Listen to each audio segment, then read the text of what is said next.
കർത്താവേ, നിനക്ക് പ്രിയനായവൻ ദീനമായി കിടക്കുന്നു എന്ന് ആ സഹോദരിമാർ യേശുവിൻ്റെ അടുക്കൽ ആളയച്ചു പറയിച്ചു. യേശു അത് കേട്ടിട്ട്, ഈ ദീനം മരണത്തിനായിട്ടല്ല, ദൈവപുത്രൻ മഹത്വപ്പെടേണ്ടതിന് ദൈവത്തിന്റെ മഹത്വത്തിനായിട്ടത്രേ എന്ന് പറഞ്ഞു. യോഹന്നാന്റെ സുവിശേഷം 11-ാം അധ്യായം. മറിയ, മാർത്ത, പിന്നെ ലാസർ. ലാസറിന്റെ വിശേഷണമാണ് ആദ്യത്തെ 3 വാക്യങ്ങളിൽ 3 വ്യത്യസ്ത നിലകളിൽ നമ്മൾ കാണുന്നത്. 1-ാം വാക്യത്തിൽ പറയുന്നു ഒരുത്തൻ, 2-ാം വാക്യത്തിൽ പറയുന്നു സഹോദരൻ, 3-ാം വാക്യത്തിൽ പറയുന്നു പ്രിയൻ. നമ്മളിങ്ങനെയല്ലേ, ഒരുത്തനായിരുന്നു. രക്ഷിക്കപ്പെടുന്നതിന് മുമ്പ് ഒരുത്തൻ, ആൾക്കൂട്ടത്തിൽ ഒരുത്തൻ, സമൂഹത്തിൽ ഒരുത്തൻ, ലോകമനുഷ്യരുടെ കൂട്ടത്തിൽ ഒരുത്തൻ, കാർണൽ മാൻ. നമ്മൾ രക്ഷിക്കപ്പെട്ടു. അപ്പൊ നമ്മൾ സഹോദര സംഘത്തിലായി, ബ്രദറായി, സഹോദരനായി. അവിടെ കൊണ്ട് നമ്മൾ നിർത്തിയില്ല, നമ്മൾ മുന്നോട്ട് പോയി. നമ്മൾ പ്രിയനായി, യേശുവിന് പ്രിയനായി. ഈ 3 മേഖലകളിലും നമ്മളെ പിന്തുടരുന്ന ഒരു ശക്തിയുണ്ട്. അത് മരണമാണ്. അതിൻ്റെ റൂട്ട് കോസ് ചിന്തയാണ്, ജഡത്തിൻ്റെ ചിന്തയാണ്. നിങ്ങൾ ഒരുത്തനായാലും സഹോദരനായാലും നിങ്ങൾ പ്രിയനായാലും ഈ ആക്രമണത്തിന് നിങ്ങൾ വിധേയരാകാൻ സാധ്യതയുണ്ട്. അതുകൊണ്ടാണ് ഒരു മരണ ഉയർപ്പ് വിഷയം 11-ാം അധ്യായം മുഴുവൻ പരിശുദ്ധാത്മാവ് വിശദമായിട്ട് എഴുതിയിരിക്കുന്നത്. റോമാലേഖനം അതിനെ കൺഫേം ചെയ്ത് പറയുകയാണ്, ജഡത്തിന്റെ ചിന്ത മരണം. ജഡത്തിന്റെ ചിന്ത മരണം. ഒരു വിഷയം ഉണ്ടായി, ലോകമനുഷ്യനെ പോലെ ആലോചിച്ച് കണക്കൂട്ടി ചെയ്താൽ ആത്മീയനെ നിലനിൽക്കാൻ പറ്റുകയില്ല. അങ്ങനെ ചിന്തിച്ചാൽ നമ്മൾ രക്ഷിക്കപ്പെടുമായിരുന്നില്ല. അങ്ങനെ വിചാരങ്ങളിൽ വളർന്നിട്ടുണ്ടെങ്കിൽ നമ്മൾ പ്രിയനാകുമായിരുന്നില്ല.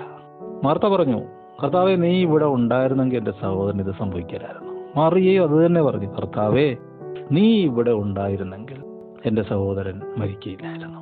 യേശു പറഞ്ഞു, വിശ്വസിച്ചാൽ നീ ദൈവത്തിൻ്റെ മഹത്വം കാണും.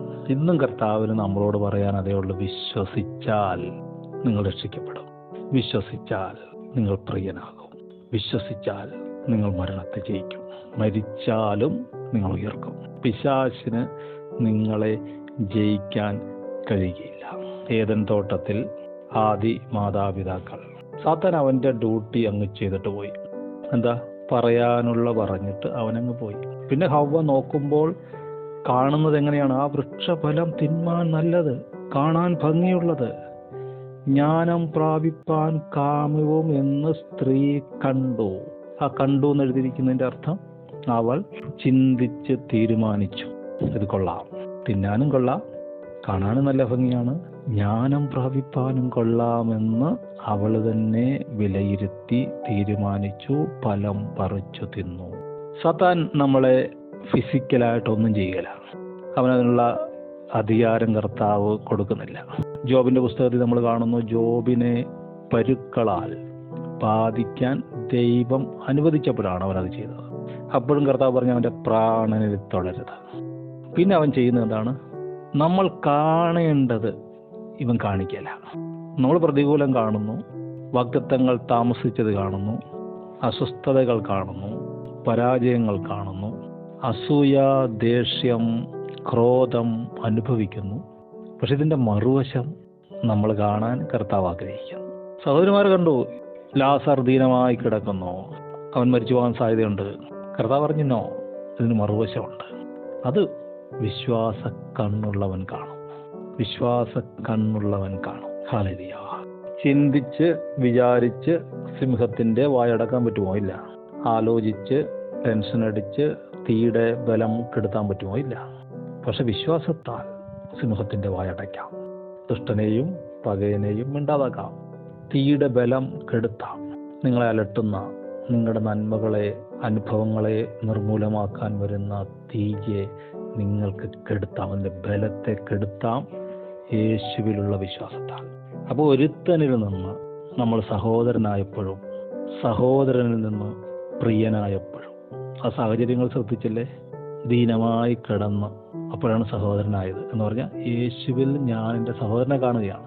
കഷ്ടങ്ങളിൽ അവൻ അടുത്ത തുണ, ദീനത്തിൽ അവൻ എൻ്റെ കിടക്ക മാറ്റി വിരിക്കുന്നു.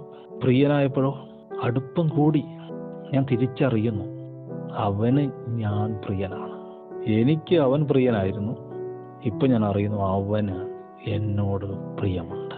100 ആടുണ്ടായിരുന്നു, 1 കാണാതെ പോയി. 99 വിട്ടിട്ട് കാണാതെ പോയതിനെ തിരഞ്ഞു. കാരണം അതിനെപ്പോലെ അത് മാത്രമേ ഉള്ളൂ. അത്രയേ ഉള്ളൂ. ഒരിടയൻ 100 ആടുകളെ മേയ്ക്കുന്ന പോലെയാണ് കർത്താവിന് 800 കോടി ജനങ്ങൾ. ഓരോന്നും വിശേഷതയുള്ളതാണ്. ഒന്നിനെപ്പോലെ മറ്റൊന്നില്ല. അപ്പോൾ നിങ്ങൾ എത്രയോ വിശേഷതയുള്ളവർ. ഹല്ലേലൂയ.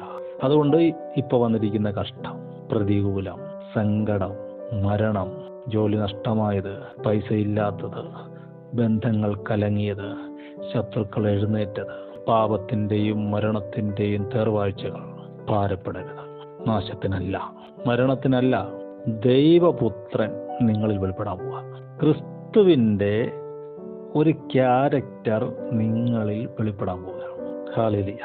പിന്നീട് നമ്മൾ കാണുന്നു, ഉയർത്തെഴുന്നേറ്റ ലാസർ യേശുവിനോടുകൂടെ പന്തിയിലിരിക്കുന്നു. മാർത്ത ഒരു പരാതിയുമില്ലാതെ ശുശ്രൂഷ ചെയ്യുന്നു. മറിയ അത്ഭുതകരമായൊരു കാര്യം ചെയ്തു. അവൾ വിലയേറിയ തൈലം അവൻ്റെ കാലിലൊഴിച്ച് തൻ്റെ തലമുടി കൊണ്ട് അവൻ്റെ കാല് തുവർത്തി. അതിനെ എതിർത്ത് പറഞ്ഞവരുണ്ട്, ഈ പാഴ്ചെലവ് എന്തിനാണ്, പൈസ കളഞ്ഞ എന്തിനാണ്. അപ്പോൾ യേശു പറയുകയാണ്, ഇവൾ ഒരു നല്ല കാര്യം ചെയ്തു. ലോകത്തിൽ സുവിശേഷം പറയുന്നിടത്തെല്ലാം ഇവളുടെ ഓർമ്മയ്ക്കായിട്ട് ഇത് പറയും. എന്താണ് ലോകത്തിൽ സുവിശേഷം പറയുന്നിടത്തെല്ലാം ഈ വിശേഷമുള്ളത്? ജനത്തെ ഭയപ്പെടുത്തിയിരുന്ന വിഷയമാണ് മരണം. ആദാം മുതൽ ഇങ്ങോട്ട് മാനവരാശി മുഴുവനും ജീവപര്യന്തം മരണഭീതിയിലായിരുന്നു. ജീവിക്കുന്ന ഓരോ നാളും മരണഭീതിയിൽ കഴിഞ്ഞവരാണ്. ആ മരണഭീതിയാണ് ഇവിടെ മാറുന്നത്. മരണത്തെ സൗരഭ്യമാക്കി. മരണത്തിൻ്റെ അധികാരിയായ സാത്താനെ തൻ്റെ മരണത്താൽ നീക്കി ജീവപര്യന്തം മരണഭീതിയിലായിരുന്നവരെയൊക്കെയും വിടുവിച്ചു. യേശുവിൻ്റെ മരണം സൗരഭ്യമായി, സുവിശേഷമായി, സൗഖ്യമായി, വിടുതലായി, സാത്താൻ്റെ തലയെ തകർക്കുന്നതായി.